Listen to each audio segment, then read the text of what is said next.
Hi, and welcome to all the wonderful people of BookTube. And in this video, I will share with you my thoughts on Pachinko.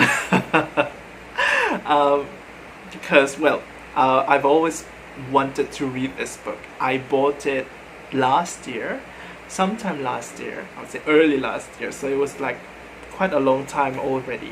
And I don't know why I just sort of postponed, reading this book. Maybe it was because I was somewhat afraid that I would be disappointed by it. Maybe, I don't know.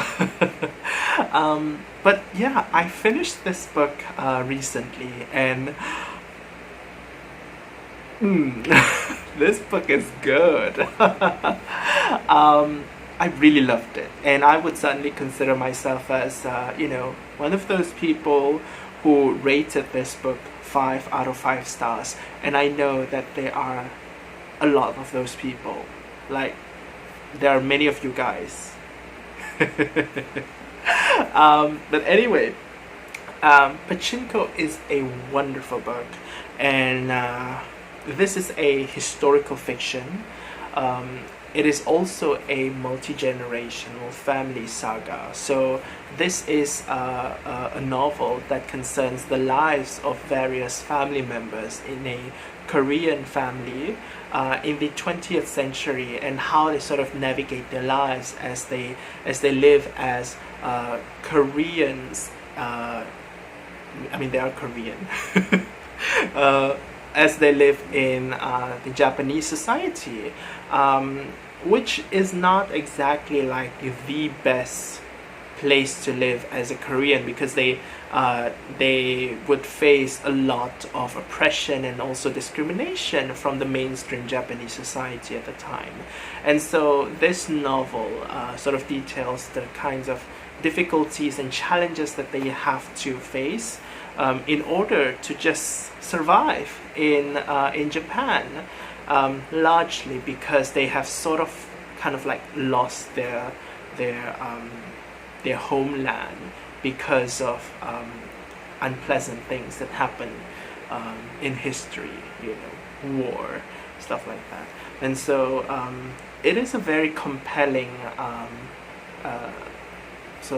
compelling story that tells us, very vividly how difficult the life can be for certain people when they live in places where they find themselves kind of uprooted from their origin and from their homeland, and then they need to sort of not only grapple with how to survive on a daily basis, but also at the same time things that are occurring within them, their identity, their sense of belongings, and how those struggles actually affect them, not only physically but also mentally and emotionally. Really wonderful book. So we actually starts this novel by being introduced to this one character named Soonja, and she is going to be a very important character in this book. In fact, I would say that she is the main protagonist in this book. So Soonja is she is born in the island of Yeongdo in Korea in the early 20th century. And when she was born, I think Korea at that time was already being colonized by the Japanese.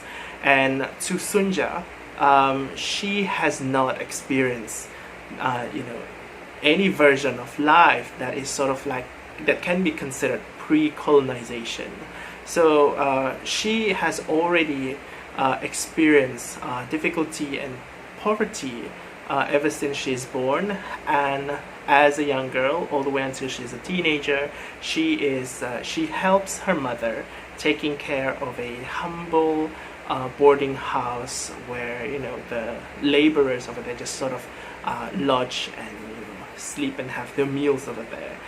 And life has been sort of like that for her, and she has been sort of accustomed to life of sort of struggle ever since she's a young girl.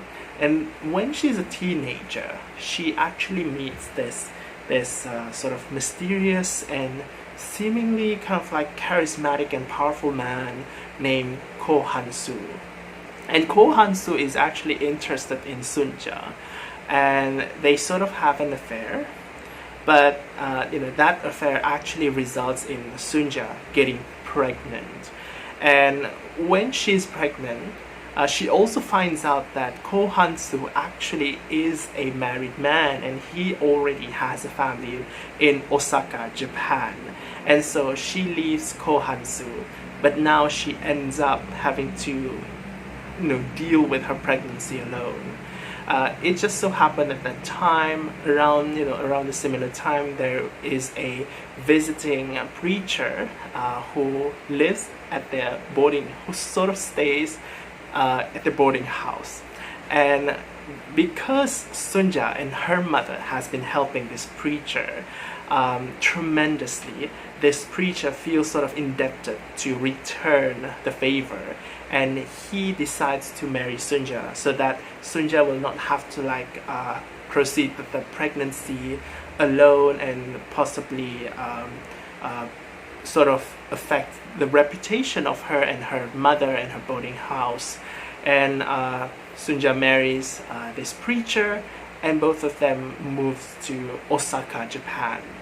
So that is like the opening of this novel, and the novel pretty much tells us that after Soonja's decision to move to Japan together with this preacher, well, her life is going to get much, much more challenging.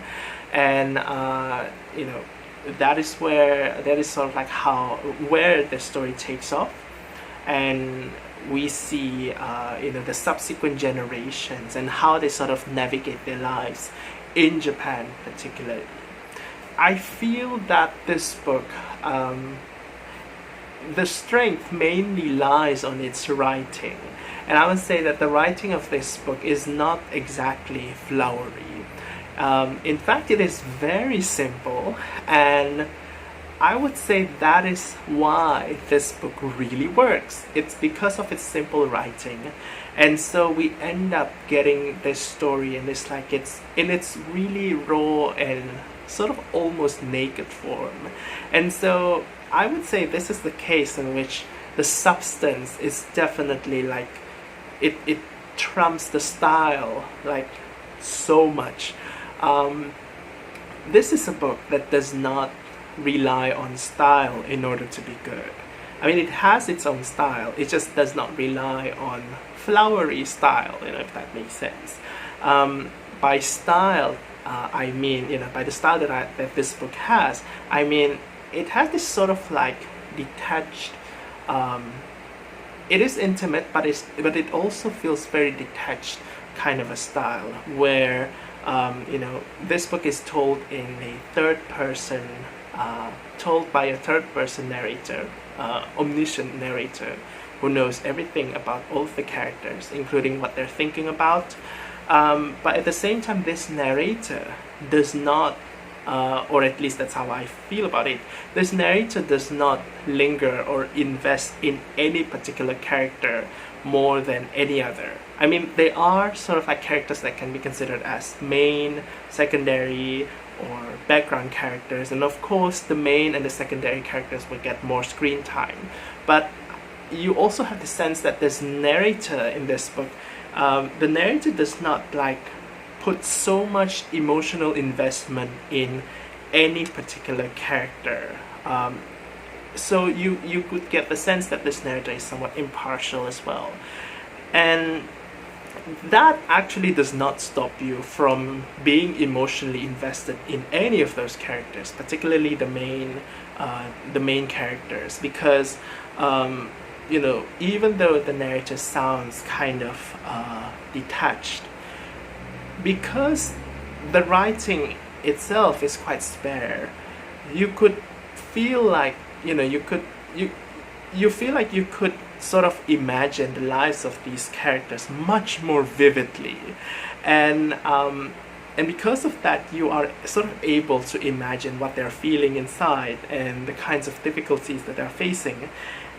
And I would say that is something that would make you feel closer to the characters even more.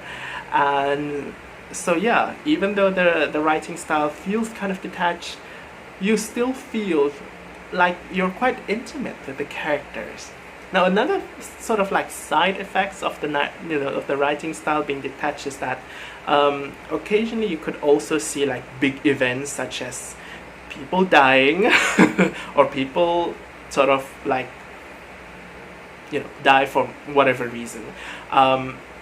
It's not a spoiler, it's a multi-generational family saga, so of course there can be people who die. So when you come across death scenes, we also don't linger on those scenes so much. Like we don't stay with the death for multiple pages. Often death, even the death of important characters, are sort of just referenced or even written in one sentence. And I think that is kind of interesting because this book also features a lot of time jumps between chapters. So even though the chapters, they are all arranged chronologically, but between chapters a few years can pass. And so the detached style of the narration also brings out this kind of slice of life vibe to this book.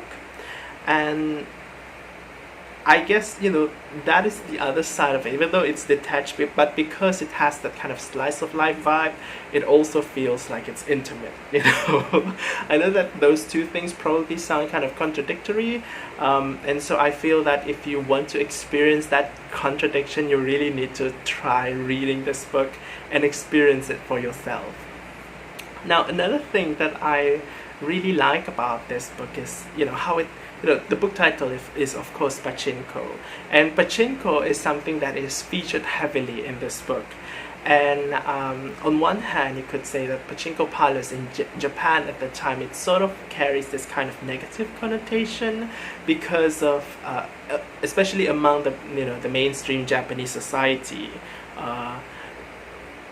especially how according to this book, Pachinko parlors are sort of associated with Korean Japanese, and how Pachinko parlors are sort of like places that are kind of considered as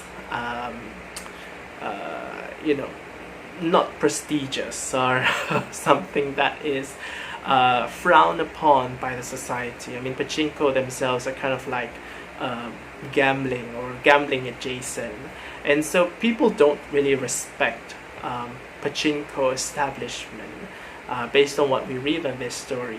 And it sort of mirrors the kinds of impression that the mainstream Japanese society had towards the Koreans, immigrants at that time. So yeah, it definitely feels kind of frustrating to read about discrimination and oppression a lot in this book, but that's kind of like the point of this book. Also, apart from that, I also like the fact that Pachinko is, Pachinko itself is a kind of like a game of chance. It relies a lot on luck, and this is a multi-generational family saga that chronicles the lives of multiple characters, and so the concept of luck and chance are featured heavily while the stories of these different family members are being narrated to us. And it reminds the readers that people's lives can really be affected by external forces that they can't control, and therefore the luck element of this book. And in fact, one of the biggest things that the characters here in this book cannot control is, of course, the war, or rather the wars that were happening around them at that time. And that is sort of like one of the biggest factors that influence the lives of these different characters and how they end up finding themselves as immigrants in a totally foreign country. And I think that this book sort of, it sort of reminds us that, yeah, external forces are something that I would say certain people can forget about sometimes. We always talk about how, we can always drive our own life based on our own perseverance or our own talent. Like, we decide the path that our life will take, but it sort of ignores the presence of external forces, like uncontrollable forces. And sometimes a person's life can certainly be affected by luck. And when you extrapolate that, it's also kind of easy to sort of like pass judgment on other people, especially when we see that they are in in circumstances that are less than favorable. Stuff like poverty or homelessness or unemployment or whatnot. And it is kind of easy, or at least from what I see, it's kind of prevalent to judge these people that that their circumstances are because of their own personal shortcomings, and that totally ignores again the effects of external forces. And that really resonates with what this book is trying to say, because judgment is also another thing that this book really talks about, especially the judgment passed by the local Japanese society towards the Korean immigrants, and how their lives are difficult, also partly because of the discrimination that the Japanese society had towards the Koreans. And perception is really important. And often, these are all things that came up because people just sort of view others superficially.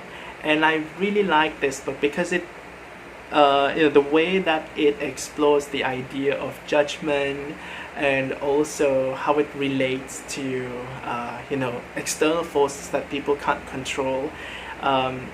It is written in this like really lovely and I would say quite masterful way. And oh my gosh, this is so good. So yeah, this is I would say, it's not like a very heart-wrenching novel for me, but it feels emotional all the same. And I really love the ending of this book. It has that particular ending in which you sort of feel a little bit of nostalgia, and at the same time it's not necessarily just sadness, but also this kind of like feeling of very mild feeling of happiness as well. And this feeling that you just think to yourself how life just goes on. And it feels like even after this book ends, the story of the characters themselves, their life doesn't end, but there seems to be like some kind of sense that there is a conclusion there, kind of like a closing of the arc of this entire family, which I think is really nice and somewhat difficult for me to describe. And so that means you will need to read this book. So yeah, I guess those are all my thoughts on Pachinko. I am so happy I decided to pick this book up. It is a fairly long book, but guess what? I actually finished it within 1 week, I think. I read most of this book within 1 week. So I'm a slow reader, but if I've finished a book within 1 week, that sort of tells you something about that book. And I hope that I could convince you by that. So I'll see you again in a different one. So until then, take care. Thanks for watching. Bye bye.